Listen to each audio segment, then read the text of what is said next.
Eu me lembro exatamente da expressão do médico quando desceu o lençol sobre o rosto do meu pai. Era só mais um protocolo para ele. Lamentamos muito, seco, automático, como se a morte fosse um carimbo. Eu, atordoada, mal conseguia entender o que estava acontecendo. Meu pai tinha caído duro na cozinha, do nada, e foi levado às pressas para o hospital. 23 minutos depois, foi declarado morto, sem exames mais profundos, sem observação, sem tempo para mim digerir o susto. Ainda lembro de como ele estava quente quando encostei minha mão no braço dele no necrotério. Ele tá quente, eu falei, quase num sussurro, como se isso fosse o suficiente para fazer alguém reagir. Mas ninguém reagiu, nem mesmo quando pedi para chamarem outro médico. Fui tratada como uma filha em negação, como se o luto estivesse me pregando peças. Mesmo assim, aquela sensação não saiu de mim. Tinha algo errado, algo muito errado. Fizemos o enterro com um nó no estômago. Fui a última a me afastar do túmulo. Enquanto todos choravam, eu só conseguia encarar aquela cova como se ela estivesse cometendo uma injustiça silenciosa. E quando aquela decisão judicial determinou a exumação, 3 semanas depois, por conta de uma denúncia anônima de possível envenenamento, eu tremi. Não pela dor de mexer num corpo que eu amava, mas pelo medo do que eu poderia descobrir. Eu sabia que algo não batia, e infelizmente, eu estava certa. O caixão estava destruído por dentro, como se alguém tivesse lutado até o último suspiro. Os punhos dele estavam em pedaços, os dedos ensanguentados, as unhas quebradas, o rosto arranhado, e o mais desesperador, ele morreu sufocado. O laudo foi claro. Ele acordou. Acordou e ninguém ouviu. Ninguém acreditou em mim. Aliás, se você chegou até aqui, não esquece de se inscrever no canal, deixar aquele like e compartilhar essa história com alguém. Isso ajuda demais a continuar trazendo relatos como esse, que misturam o que é real com o que ninguém quer ver. Depois disso, minha vida parou. Não era só a dor de perder meu pai, era o pavor de imaginar ele consciente, dentro de um caixão, tentando escapar. Por quanto tempo? Me perguntei isso por noites seguidas. Passei a reviver os detalhes da última vez que o vi, o jeito como ele piscou devagar, como se o olhar ainda me seguisse. E aí vieram os vultos. No começo eu pensei que fosse exaustão. Dormir pouco, comer mal, passar noites em claro lendo tudo sobre catalepsia. Mas aí comecei a ver o vulto sempre no mesmo lugar, no corredor, perto da porta do quarto dele. Era sempre no fim da noite. A luz do poste da rua entrava pela fresta da cortina e projetava uma sombra no canto do corredor. No início, era sutil, como se algo passasse rápido demais. Mas nas últimas vezes, estava mais nítido, firme, parado, alto, não se movia. Quando eu acendia a luz, sumia. Achei que estava ficando louca, até que uma noite deixei o celular gravando, só por desencargo. Quando fui ver a gravação no dia seguinte, a imagem tremia por volta das 3h17 da madrugada. Um chiado cortou o som, e por um segundo, a câmera desfocou como se alguém tivesse passado na frente. Não contei para ninguém. O trauma da morte do meu pai já era suficiente para que todos me tratassem como instável. A médica do hospital chegou a me sugerir tratamento. Disseram que era luto mal processado, que eu precisava aceitar. Mas me diz, como aceitar que enterraram alguém vivo? Como aceitar que eu falei, eu gritei e ninguém quis ouvir? O cheiro de desinfetante ainda tomava conta da casa onde tudo aconteceu. A cadeira dele na sala ficou intocada. E foi nela que, certa madrugada, eu senti como se alguém estivesse sentado, a almofada afundada, um calor estranho no ar. Meus olhos não se desviavam daquele ponto. Foi a primeira vez que falei alto, pai, e o silêncio foi tão absoluto que pareceu gritar de volta. Naquela madrugada em que chamei por ele, não dormi mais. Fiquei sentada no chão da sala até o sol começar a entrar pelas frestas da janela. O que mais me angustiava não era o medo do que eu podia ter visto, e sim a dúvida se eu realmente vi alguma coisa. Passei os dias seguintes revendo a gravação do corredor inúmeras vezes, procurando por explicações, tentando encontrar uma falha no vídeo, uma interferência qualquer que me libertasse da ideia de que aquilo era real. Mas a imagem estava lá. O vulto, a distorção, o som estranho que invadiu o silêncio do quarto como um suspiro abafado. A exumação e o laudo tinham causado um impacto enorme. A imprensa chegou a noticiar como erro médico raro e o hospital divulgou uma nota pública atribuindo o caso a uma condição neurológica conhecida como catalepsia, alegando que ele já havia dado entrada no pronto-socorro com sinais vitais quase imperceptíveis. A nota usava palavras bonitas para encobrir a realidade grotesca de alguém que foi declarado morto ainda vivo e enterrado consciente. Ninguém foi punido. Nenhum médico afastado. E eu fiquei com as imagens do corpo destruído dentro do caixão grudadas na mente. Voltei à casa da minha infância para resolver pendências do inventário. O cheiro de mofo e madeira antiga me dava enjoo. Cada canto da casa trazia um peso. E por algum motivo que eu não compreendia direito, comecei a evitar o espelho do corredor. Era um espelho grande, antigo, que ficava do lado de fora do quarto dele. Durante o dia parecia inofensivo, mas à noite refletia mais do que deveria. Uma silhueta, um vulto parado por segundos antes de desaparecer com qualquer mudança de luz. Comecei a cobri-lo com um lençol, mas acordava de madrugada e o lençol estava no chão. A mente começa a brincar com você quando a culpa não te deixa respirar. Eu sabia que não era culpada pela morte dele, mas tinha a sensação constante de que poderia ter feito mais, ter insistido mais, ter impedido o enterro, ter batido no peito de alguém e dito: abram esse caixão agora. Mas não fiz. Me conformei com a autoridade branca de um jaleco, e isso me consome todos os dias. Passei a ter pesadelos recorrentes. O mais marcante era sempre o mesmo. Eu estava dentro de um caixão. O teto de madeira a poucos centímetros do meu rosto. Minhas mãos batendo, arranhando, gritando por socorro, mas sem emitir som algum. Acordava suando, com o coração disparado, os dedos rígidos. Cheguei a achar que estava desenvolvendo um distúrbio, que era pura manifestação do trauma. Mas quando as marcas começaram a aparecer, eu soube que havia algo mais. Minhas unhas estavam quebradas ao acordar. Os dedos arranhados, como se eu realmente tivesse batido em algo durante a noite. No início, pensei que poderia estar me machucando dormindo, mas uma manhã acordei com os nós dos dedos sujos, de terra, debaixo das unhas, no lençol, no travesseiro. Eu não contei para ninguém. Quem iria acreditar? Já era a mulher que viu vultos, que se recusava a aceitar a morte do pai, que falava de espelhos cobertos e sombras no corredor. Mais um relato e me internavam. Mas eu sabia. Alguém, ou alguma parte de mim, queria que eu sentisse o que ele sentiu.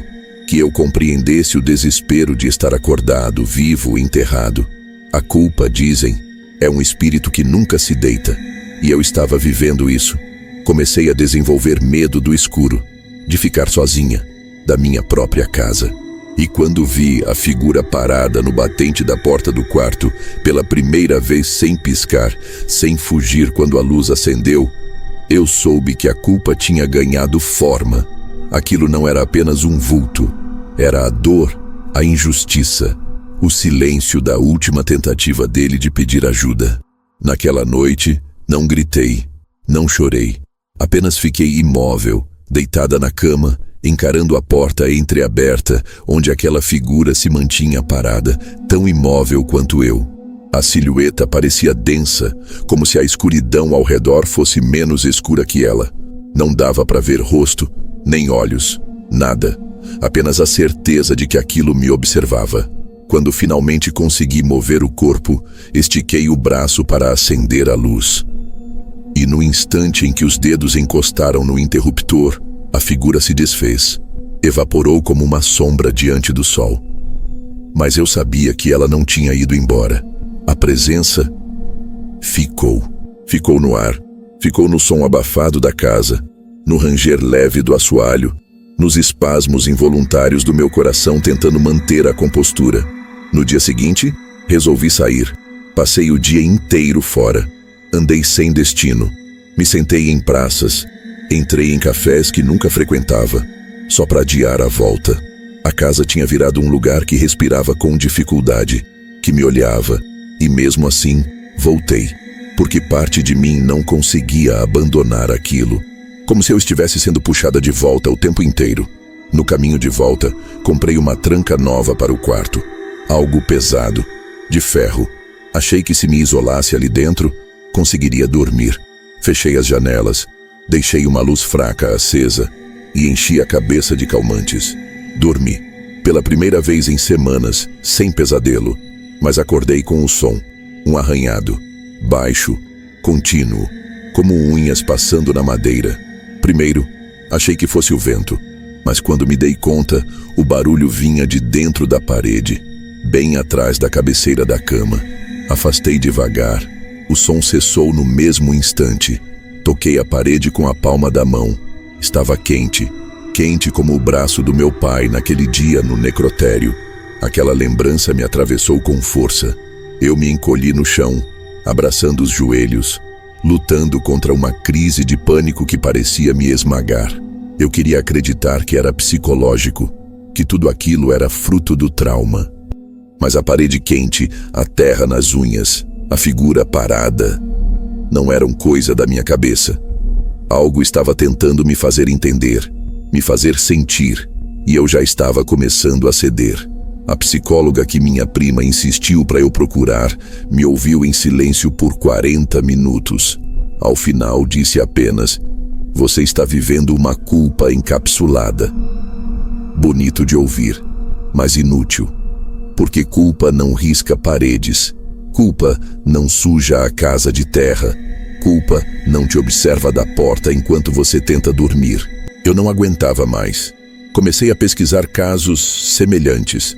Passei noites mergulhada em fóruns obscuros da internet, lendo relatos de pessoas que perderam entes queridos em situações parecidas. Alguns falavam sobre arrependimento, outros sobre sonhos recorrentes, mas nenhum relatava a sensação física, a presença, os sinais. Era como se aquilo estivesse acontecendo só comigo, como se o erro médico tivesse sido apenas o início de algo maior. Decidi voltar ao cemitério. Cheguei perto do túmulo e me ajoelhei. Olhei para aquela lápide fria e disse com voz baixa, quase num sussurro engasgado: "Me perdoa." As lágrimas vieram sem esforço. Ficaram ali, escorrendo, enquanto minhas mãos apertavam a grama dura que cobria o túmulo. E foi ali, no meio daquele silêncio desconfortável, que ouvi passos atrás de mim, rastejantes, lentos. Me virei num salto e não havia ninguém. Levantei o coração martelando no peito e voltei correndo para o carro. Mas o retrovisor mostrava algo que meus olhos negavam. Por um instante, vi aquela mesma silhueta parada no caminho entre os túmulos. Não se movia, não fazia gesto algum, só estava ali. E quando desviei o olhar e voltei a encarar o espelho, ela já não estava mais. Nos dias seguintes, a situação piorou. Os arranhões na parede voltaram, só que mais fortes. E agora não era só atrás da cabeceira. Eram na porta, no chão, como se alguém estivesse tentando cavar, sair, abrir passagem. A presença já não se escondia. Era constante. Eu sentia quando acordava, sentia quando comia, quando tomava banho. A sombra era uma extensão da minha consciência, um lembrete cruel de que alguém tinha sofrido até o fim. E eu não fiz nada. Chegou uma noite em que eu simplesmente não consegui mais entrar no quarto. A maçaneta estava fria demais e havia um cheiro estranho vindo dali. Não era podridão, era algo mais metálico, seco, como se umidade e sangue tivessem se misturado e depois evaporado. Senti um nó na garganta. O instinto gritava para eu não tocar na porta, para sair dali, ir dormir no sofá, na rua, qualquer lugar. Mas eu fiquei porque não aguentava mais viver com a dúvida entre trauma e realidade. Abri a porta. A tranca que eu mesma tinha instalado estava solta no chão, como se tivesse sido arrancada com brutalidade. Dentro, a parede atrás da cama estava aberta, como se alguém tivesse cavado de dentro para fora. Fiquei paralisada, literalmente. Os olhos arregalados, os pulmões parados, como se todo o corpo tivesse sido desconectado do mundo. Me aproximei devagar, cada passo doendo nos joelhos.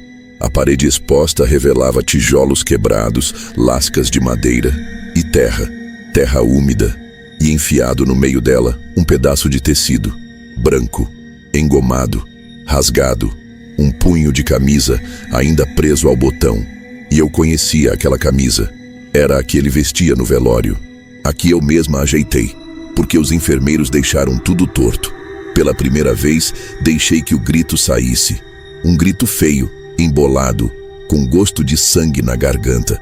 Liguei para a polícia tremendo. Nem sei o que falei, só lembro de gritar: tem algo saindo da parede, tem algo no meu quarto. Quando chegaram, os oficiais encontraram a terra, o pano, e também encontraram meu estado. Um colapso mental completo. Me levaram a um hospital. Fiquei internada 2 dias, sedada. Diagnóstico: surto pós-traumático com alucinações. Medicação, descanso, mais sessões com a psicóloga. Mas nada daquilo explicava o cheiro que permanecia na minha casa, nem o som que ouvi durante as madrugadas seguintes, mesmo trancada em outro quarto. Sons como unhas raspando madeira, como gemidos abafados, sons que vinham de baixo, como se alguém estivesse tentando subir. E foi então que algo dentro de mim mudou. Eu não tinha mais medo. Tinha raiva, tinha culpa e uma vontade doentia de ir até o fim. Se você chegou até aqui, é porque essa história te prendeu de verdade. Então faz um favor para mim, se inscreve no canal agora, deixa seu like e compartilha com alguém que ama histórias assim. Isso ajuda demais a continuar trazendo esse tipo de conteúdo para vocês. Com o pouco de coragem que restava, decidi ir até a funerária. Fui até o responsável pelo transporte do corpo, um homem idoso, de fala mansa. Quando falei o nome do meu pai, os olhos dele mudaram. Um desconforto evidente se instalou no rosto. Ele hesitou, tentou mudar de assunto, mas eu insisti, até que ele me disse algo que me deixou gelada. Aquela noite, foi tudo muito rápido, mais do que o normal. A médica liberou o corpo antes mesmo de sair o laudo completo. E sua família? Bom, vocês pareciam com tanta pressa. Eu avisei que ele estava quente. Respondi a voz trêmula. Eu disse que não parecia certo. Eu lembro. Voltei para casa com as pernas bambas. Entrei, fechei a porta e me sentei no chão. Passei horas encarando o vazio, repetindo as palavras do homem na minha cabeça. A médica liberou o corpo cedo demais. E ninguém questionou. Ninguém. Nem minha tia, nem meus irmãos, nem os enfermeiros. Só eu. E agora, eu era a única colhendo os restos daquele erro. Decidi dormir no quarto dele naquela noite. Não sei por quê. Talvez por desafio. Talvez porque, no fundo, eu só queria pedir perdão olhando nos olhos dele, mesmo que fosse só um devaneio. Me deitei, olhando para o teto. O cheiro de terra ainda estava lá. A presença também. E por um instante eu tive certeza de que ele estava ali, ao pé da cama. Mas não como assombração. Era algo mais contido, mais triste, como se ele estivesse esperando algo de mim. Fechei os olhos, não por coragem, mas por exaustão. Deitei de lado, virada para o canto do quarto, e disse em voz alta com os olhos marejados: "Me perdoa, pai. Eu não gritei o bastante. Eu deveria ter brigado mais. Eu devia ter insistido, ter te puxado de volta. Eu falhei com você." O silêncio que se seguiu foi pesado, quase sólido, mas estranhamente eu senti algo dentro de mim afrouxar, como se a dor estivesse aceitando aos poucos o espaço da ausência. Não houve vulto, nenhuma presença, nenhum susto final, somente um silêncio verdadeiro, um vazio que, por mais doloroso que fosse, era real, palpável, concreto. Dias depois, uma nova exumação foi solicitada por pressão da imprensa. O caso do homem enterrado vivo repercutiu mais do que eu gostaria. Dessa vez, o processo foi feito com a devida atenção. O laudo foi atualizado. Erros foram reconhecidos. A médica foi afastada. O hospital se manifestou. Mas nada disso trouxe ele de volta. Voltei a dormir no meu quarto. Fechei a parede com cimento fresco, eu mesma. Enterrei ali o pano rasgado e, junto com ele, um pouco da minha dor. Não como superstição, não como ritual, mas como gesto. Um gesto de luto, de aceitação. A culpa ainda me visita de vez em quando. Em sonhos, em silêncios mais longos, em lembranças que chegam de surpresa. Mas agora, quando ela aparece, eu só fecho os olhos e digo: eu tentei. Você sabe que eu tentei. E por algum motivo, isso basta. E foi assim que tudo, enfim, ficou em silêncio. Não aquele silêncio pesado e sufocante que dominou meus dias após o enterro, mas um silêncio leve, quase pacífico. Um tipo de silêncio que vem quando a dor encontra lugar para se assentar, quando a mente entende que não haverá resposta para tudo e que isso também faz parte do luto. Segui minha vida, aos poucos. Guardei as roupas dele, as fotos, os bilhetes rabiscados, não como forma de prender sua memória, mas para que ela permanecesse ali, viva, do jeito certo, sem vultos, sem sombras, sem medo, apenas lembrança. Nunca mais vi nada fora do lugar, nenhum ruído estranho, nenhuma parede quebrada. Era como se depois do perdão, algo tivesse se apaziguado. Talvez nele, talvez em mim. Hoje, quando me perguntam o que aconteceu, eu não conto tudo. Não porque escondo, mas porque nem tudo se explica. Há coisas que só quem viveu sabe, só quem sentiu entende. E às vezes é preciso aceitar que algumas dores não se curam, elas só aprendem a andar com a gente. Mas eu sigo, de cabeça erguida, em paz, e com a certeza de que, naquela última noite, ele esteve ali, não para me assombrar, mas para ouvir e aceitar o meu perdão. Se você acompanhou essa história até aqui, obrigado por ouvir. São relatos assim, dolorosos, reais e intensos, que nos fazem refletir sobre o quanto a vida pode ser frágil e o quanto o descuido de um único profissional pode arrastar uma família inteira para um abismo. Até a próxima história. Que a gente esteja mais atento, mais presente e mais vivo.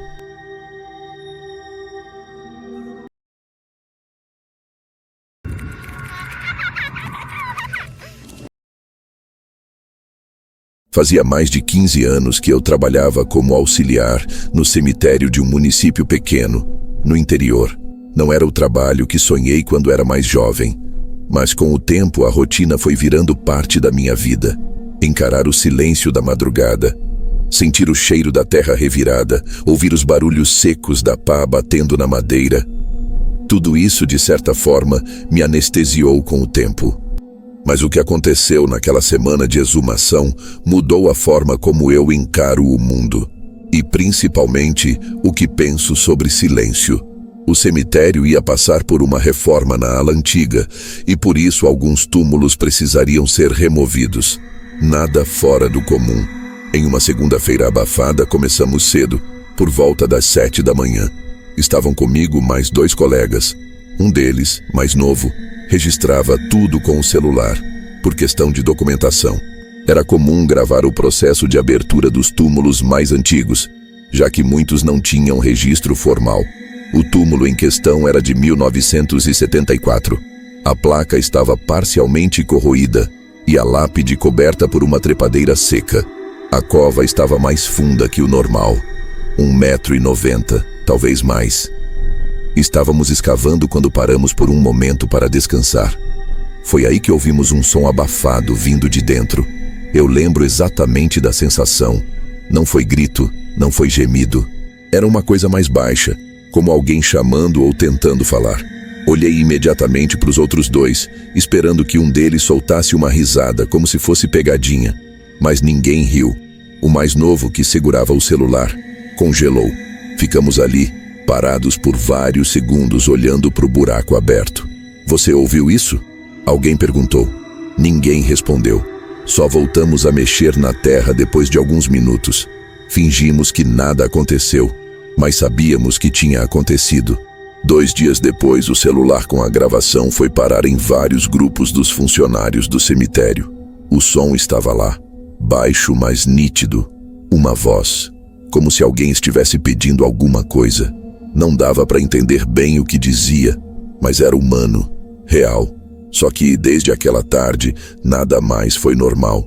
O mais velho do grupo, que estava comigo naquele dia, morreu 3 dias depois.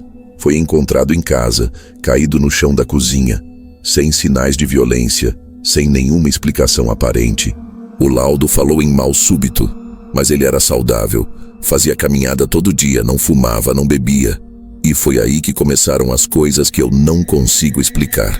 No começo achei que era psicológico. Estava impressionado com o que ouvimos, talvez afetado pela morte repentina do colega. Mas na segunda noite após o enterro dele, acordei com uma batida seca na porta da frente.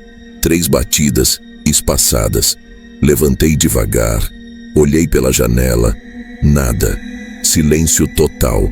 Voltei para a cama. Na noite seguinte, mesma coisa, só que com mais intensidade. As batidas vinham em duplas agora, sempre no mesmo horário, 3h23 da madrugada.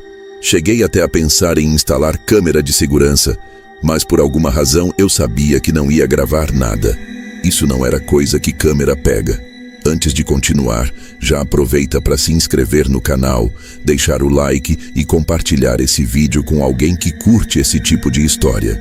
Isso ajuda muito o canal a crescer e traz ainda mais relatos como esse para você. Agora, respira fundo, porque a coisa ainda vai piorar. Comecei a evitar ficar sozinho em casa. Passei a dormir com a televisão ligada e deixava luzes acesas nos cômodos. Os outros funcionários também estavam estranhos. O mais novo, o que fez a filmagem, pediu transferência 1 semana depois. Disse que estava tendo alucinações, vultos, vozes vindo do banheiro, água escorrendo mesmo com o registro fechado. Evitava até olhar para o celular, com medo de apertar sem querer a gravação e ouvir de novo aquele áudio. Um dia, ele chorou na sala do administrador. Disse que ouvia alguém chamando o nome dele enquanto dormia. A coisa foi ficando mais séria quando outro colega do turno da noite apareceu com marcas roxas no pescoço. Disse que tinha se engasgado dormindo, mas ficou visivelmente abalado. Passou a faltar direto. Outros funcionários se recusaram a entrar na ala antiga do cemitério. E o pior é que não havia nada concreto para justificar o medo. Era tudo no campo da sensação, da intuição. Uma impressão constante de que alguém estava observando de longe, como se o lugar ainda estivesse ocupado, mesmo sem corpo nenhum lá. Fiquei tentando racionalizar. Pensava que era efeito do estresse ou até mesmo do calor absurdo que estava fazendo aquele mês. Mas os eventos não paravam. Uma noite eu estava no refeitório do cemitério sozinho, tomando café.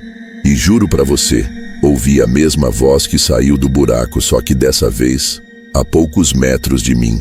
Era como se alguém tivesse falado baixo, de forma abafada no canto da sala. Só que eu estava sozinho. A primeira reação foi parar de mastigar, deixar a xícara no pires e olhar ao redor sem fazer barulho. Não me levantei de imediato. Apenas fiquei imóvel, tentando entender se realmente ouvi ou se era algum som vindo de fora. O vento, talvez, ou algum animal. Mas o problema é que não parecia nenhum som do ambiente. Tinha intenção. Era como se fosse direcionado. Aquilo me deixou desconfortável de um jeito que eu não conseguia explicar. Peguei minhas coisas e saí mais cedo. Inventei que estava com dor de estômago. Ninguém questionou. Nos dias seguintes, as ocorrências aumentaram. Os colegas mais antigos começaram a comentar que os equipamentos de som da sala de cerimônias estavam ligando sozinhos durante a madrugada. Um deles disse que ao chegar no início do turno, encontrou o microfone ativado, com a luz vermelha acesa, como se alguém tivesse acabado de falar ali. Mas ninguém tinha agendado o velório naquela madrugada. E as câmeras da área de entrada não mostravam movimentação alguma. Nada de estranho, nada que justificasse. O ambiente no cemitério começou a pesar. Não era só comigo. Teve funcionário pedindo afastamento, outros pedindo transferência e um até pediu demissão sem dar explicações. A administração não falava nada oficialmente, claro, mas entre a gente o comentário era sempre o mesmo. Tudo começou naquela exumação. E principalmente depois do áudio. O celular com a gravação foi apagado. Pelo menos é o que dizem. Mas não acredito que sumiu de verdade. Uma cópia deve ter ficado em algum lugar, porque alguém mostrou de novo num grupo privado. E o áudio estava diferente. Não só mais nítido, mas com um segundo som no fundo. Uma espécie de eco. Alguém falou em interferência, outro disse que era a compressão do arquivo. Eu não sei. Só sei que aquilo não me parecia algo técnico. Era como se tivesse aumentado. Comecei a ter dificuldade para dormir. Não por medo direto, mas por ansiedade. Qualquer som mais seco durante a noite me fazia sentar na cama, em alerta. Certa madrugada, acordei com a torneira da cozinha pingando. E eu tinha certeza que a tinha fechado bem. Quando fui ver, a torneira estava ligeiramente aberta. Não dava para provar que alguém fez aquilo, mas também não dava para ignorar. A cada dia, parecia que algo tentava sair do fundo da minha consciência. Algo que eu tinha empurrado lá para baixo, junto com aquela voz abafada dentro do buraco. Evitei passar perto do túmulo antigo. Comecei a pedir para ficar só na parte administrativa. Disseram que eu estava paranoico, que era só uma sequência de coincidências. Mas coincidência nenhuma explica o que aconteceu com o terceiro homem da equipe. Ele sumiu, não apareceu mais. Disseram que foi embora para a cidade vizinha, que largou tudo, mas ninguém viu mudança. Ninguém viu ele preparando nada. Só parou de ir, como se tivesse desistido. A essa altura, tudo que eu queria era que as coisas voltassem ao normal. Mas é como se uma parte da gente tivesse ficado aberta, como a cova que a gente cavou, e que talvez nunca tivesse sido para ser aberta de novo. Na semana seguinte, me escalaram por engano para um turno noturno. Desde o que aconteceu, eu só fazia o expediente diurno, e mesmo assim, me mantendo afastado da área antiga. Quando vi meu nome na escala, fui direto na sala do administrador pedir para trocarem, mas ele não estava. Tentei argumentar com o segurança, com o pessoal da portaria, mas era um sábado à noite e ninguém tinha autonomia para mexer na escala. O outro funcionário escalado para o mesmo turno já tinha faltado 2 vezes, e o risco de deixar o cemitério sem ninguém de plantão era grande. Respirei fundo, peguei meu crachá e aceitei o turno. Ia ser só uma madrugada. À meia-noite já estava com tudo organizado. Luzes acesas nos corredores, rádio da sala ligado num volume baixo e todas as portas internas trancadas. Um hábito meu, mais por precaução que por medo. Levei um café mais forte e coloquei o celular ao lado do rádio, como sempre fazia. Tudo parecia calmo. Quase às 2 da manhã, saí para dar uma volta pelo pátio. A noite estava abafada, céu limpo. O silêncio era tão grande que dava para ouvir o estalar dos meus passos no chão de pedra. Foi quando vi, no fundo do corredor externo, perto da ala antiga, a luz de emergência oscilou. Acendeu, apagou e depois voltou mais fraca. Não parecia ser uma queda de energia. As outras luzes estavam normais. Caminhei até lá com calma, não por coragem, mas porque, de alguma forma, eu precisava enfrentar aquilo. Na medida em que fui me aproximando, comecei a ouvir um barulho estranho.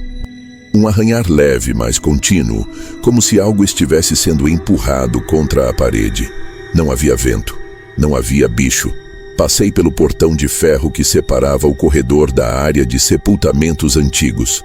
A tranca estava girada para o lado de dentro, o que já era estranho, porque eu sabia que tinha deixado tudo fechado. Empurrei devagar. O arranhar cessou. Lá dentro, o túmulo que exumamos estava aberto. Não todo, mas a tampa do caixão, que tinha sido fechada e reassentada com concreto, estava parcialmente desencaixada, como se alguém tivesse tentado puxá-la de dentro.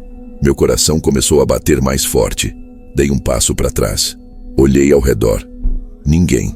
Nenhum som, além do meu próprio corpo tentando não entrar em pânico. Voltei correndo para a sala administrativa. Liguei para o encarregado do outro turno. Ninguém atendeu. Liguei para o telefone da segurança. Ocupado. E então, o rádio ligou sozinho. Aquela frequência que estava tocando música agora estava chiando. Grave. Constante. Era o mesmo chiado de fundo que apareceu no áudio da exumação. Fui até o aparelho, desliguei da tomada. O chiado continuou por 2 segundos, mesmo sem energia. Na manhã seguinte pedi afastamento. Não dei muitos detalhes. Disse que era problema de saúde. Eles entenderam, já tinham visto outros fazerem o mesmo. Desde aquele dia, evito passar perto de cemitérios. Evito filmes, fotos, reportagens, qualquer coisa que me lembre o que vivi. E a gravação, por mais que digam que foi deletada, às vezes reaparece. Em grupo de zap, em áudio anônimo. Sempre com uma qualidade pior, como se estivesse se degradando. Mas ainda assim, a voz continua ali. O que me assombra até hoje não é o que ouvimos naquele dia, mas o que pode ter ficado preso naquele buraco por tantos anos. E que talvez nunca tenha parado de tentar falar. Depois que me afastei oficialmente, passei a maior parte do tempo em casa.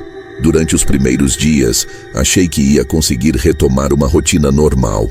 Acordava cedo, tomava café lendo o jornal local, mexia nas plantas e até tentei reorganizar umas caixas antigas que estavam no armário. Mas mesmo com tudo aparentemente tranquilo, a sensação de que algo me acompanhava nunca sumia completamente. Não era medo direto, era como se a coisa estivesse só, presente, invisível, mas pesando o ambiente. Na 3ª semana, comecei a notar um padrão. Toda vez que eu me aproximava de qualquer coisa ligada àquela madrugada, seja uma anotação do cemitério, uma notícia sobre exumações, ou até mesmo uma conversa por mensagem com algum ex-colega, acontecia algo pequeno, mas perturbador.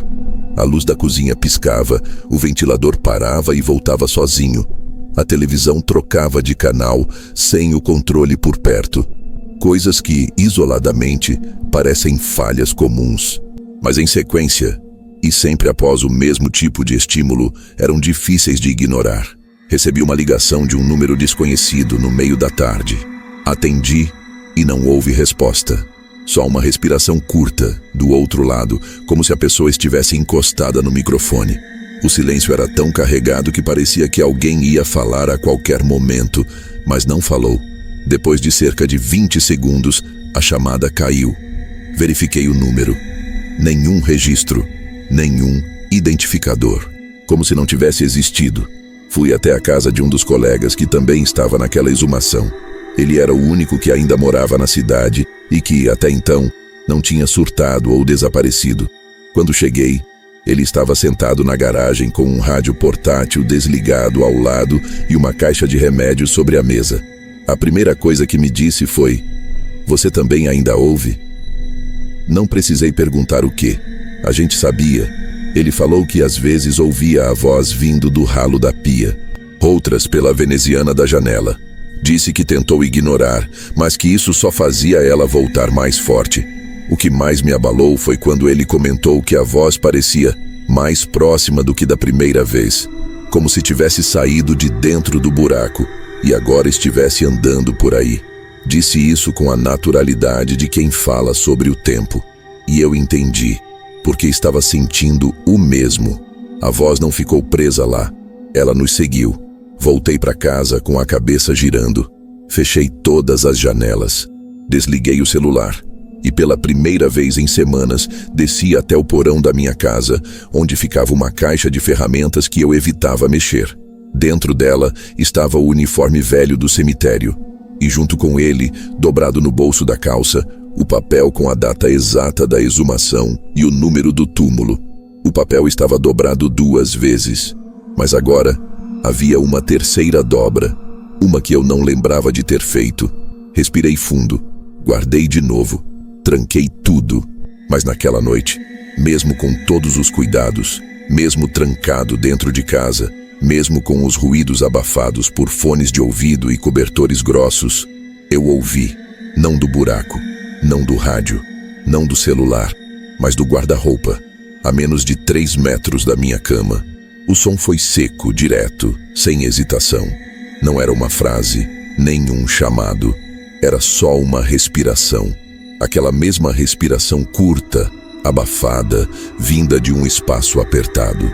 O tipo de som que uma pessoa faz quando está presa num lugar escuro, tentando não ser notada. Eu estava paralisado. Os fones ainda estavam no meu ouvido, mas o som não vinha deles. Vinha de fora, do armário, como se tivesse algo ali dentro, esperando o momento certo para sair. Demorei minutos para me mexer. O coração batia num ritmo que doía dentro do peito. E mesmo assim, eu sabia que precisava fazer alguma coisa. Me levantei devagar, respiração contida, os pés descalços no chão frio. Peguei uma chave de fenda da gaveta da escrivaninha, sem nem saber exatamente por quê. Me aproximei do armário. A maçaneta estava torta e eu não lembrava de ter notado isso antes. Quando girei, senti uma leve resistência, como se estivesse sendo segurada do outro lado. Com um empurrão mais firme, a porta cedeu, e ali dentro, entre casacos e caixas velhas, não havia ninguém. Nenhuma figura, nenhum rosto escondido entre os cabides. Mas o estranho era o cheiro. Um odor de terra molhada. Não era mofo comum. Era cheiro de chão recém-revirado. E no canto do armário, encostado no fundo de madeira, estava o mesmo papel dobrado com os dados da exumação. Eu havia deixado aquilo no porão, trancado. Saí do quarto, travei a porta por fora. Dormi no sofá com as luzes acesas. No dia seguinte, fui até uma loja de ferramentas e comprei uma tranca nova, além de um cadeado grosso. Coloquei na porta do quarto, mais para manter aquilo lá dentro do que por segurança real. Só que desde então, o problema não ficou mais preso a um cômodo. Passou a me seguir, em forma de ruído, de sensação, de pequenos deslocamentos de objetos, sempre ao meu redor, sempre me lembrando daquela madrugada, daquele momento exato em que abrimos um túmulo que nunca deveria ter sido mexido. E olha, se você chegou até aqui nesse vídeo, é porque alguma parte sua também está sentindo esse desconforto. Eu vou te pedir uma coisa agora. Se inscreve no canal, deixa o like e compartilha essa história com alguém que você conhece. Isso ajuda muito a manter o canal funcionando. E quem sabe, espalhar esse relato o bastante para que alguém me diga que não estou ficando louco. Depois daquele último episódio com o armário, comecei a manter registros, áudios, anotações, até câmeras simples pela casa. Não encontrei nenhuma imagem clara, nenhum som que provasse as coisas do jeito que elas acontecem. Mas todas as noites, à mesma hora em que escutei a primeira respiração no cemitério, o alarme de movimento da sala dispara, por exatamente 12 segundos. Nem mais, nem menos. Todos os dias. A voz por enquanto não voltou a falar, mas ela está ali, e a cada vez que escuto esse silêncio carregado ao meu redor, me pergunto: será que ela está esperando só o momento certo para responder? Ontem à noite tive certeza de que algo cruzou a linha do aceitável. Eu estava no sofá, já quase dormindo, com a TV ligada num canal qualquer, volume baixo. O relógio marcava exatamente 3h12, o mesmo horário em que o alarme costuma disparar. Mas dessa vez, nada apitou. Nenhum som, nenhum movimento. Por um momento, achei que o padrão finalmente tinha se quebrado. Me levantei para ir até a cozinha beber água e quando passei pela porta do corredor, percebi que ela estava entreaberta. Detalhe, aquela porta era uma daquelas que fecha sozinha por causa da inclinação do piso. Nunca, em 7 anos morando aqui, ela tinha ficado assim. Encostei com cuidado, mas antes de encostar totalmente, senti um vento leve vindo do fundo do corredor. Um vento frio. Não era corrente de ar. Era um fluxo gelado, constante, como o de uma porta de frigorífico sendo aberta.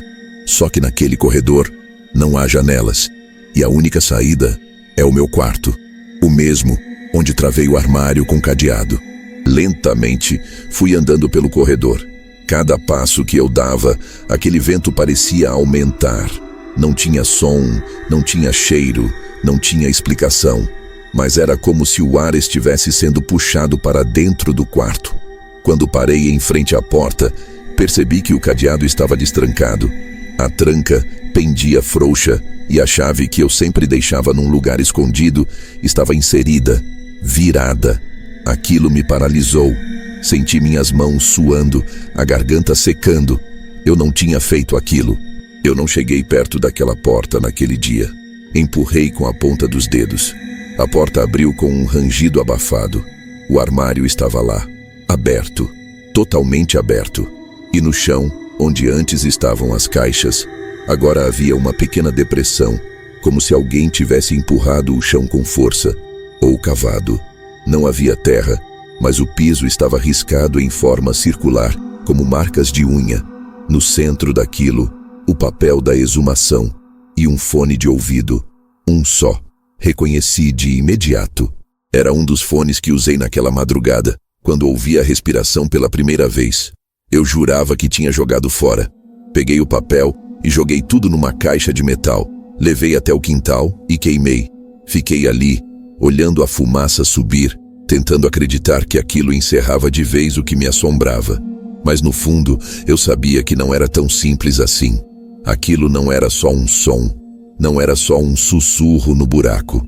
Era algo que ficou impregnado, que colou na gente desde o instante em que abrimos aquele caixão. Como se não fosse a primeira vez que ele foi aberto. Como se alguém lá dentro estivesse esperando. E agora eu estou aqui, contando tudo isso com o máximo de cuidado. Registrando porque talvez lá na frente alguém vá precisar saber. Talvez alguém vá passar por algo parecido e precise entender que isso não é invenção. Não é devaneio. É algo que começou num cemitério, mas que agora se espalha onde há silêncio, onde há espaço, onde há lembrança. E se em algum momento, enquanto você estiver no escuro, sentindo o silêncio à sua volta pesar mais do que o normal, para e ouve, porque às vezes não é só a sua respiração que está ali com você. Desde aquela noite no quintal, quando queimei o papel da exumação e o fone, tudo começou a desacelerar. Aos poucos, o ar da casa foi voltando ao normal. Não completamente. Nunca voltou a ser como antes, mas a tensão constante diminuiu. As batidas cessaram. O alarme parou de disparar. A sensação de estar sendo observado foi se apagando como uma brasa depois da última faísca. Conversei com o único colega que restou. Aquele que também sentia a presença. Combinamos de nunca mais falar sobre o assunto com ninguém, nem entre nós. Enterramos, simbólica e literalmente, tudo que pudesse trazer aquilo de volta. Uniformes, cópias de relatórios, até o celular que tinha o áudio original. Escolhemos um local afastado, enterramos fundo, como deveria ter sido feito desde o início. E não é que tudo se resolveu de um dia para o outro. Mas a verdade é que, quando você deixa de alimentar certos vazios, eles deixam de ter força. Quando você para de cutucar o que está enterrado, ele aprende a ficar quieto. Hoje consigo dormir com a luz apagada. Ando pela casa sem sobressaltos. Voltei a ouvir música, cozinhar, viver. A voz dentro do buraco ficou onde devia estar. No passado. Em silêncio. Se você assistiu até aqui, obrigado por acompanhar essa história até o fim. E lembre-se, certas portas, uma vez abertas, não se fecham do mesmo jeito. Por isso, respeite os limites, confie nos seus instintos e, acima de tudo, pense 2 vezes antes de desenterrar o que já foi deixado em paz. Agora sim, tudo ficou bem. E antes de você sair do vídeo, não esquece de se inscrever no canal, deixar o like e compartilhar essa história com os amigos que curtem um bom suspense pé no chão. Aqui, cada relato é contado com o máximo de realismo e detalhe. E sua força ajuda esse trabalho a continuar. Te vejo no próximo.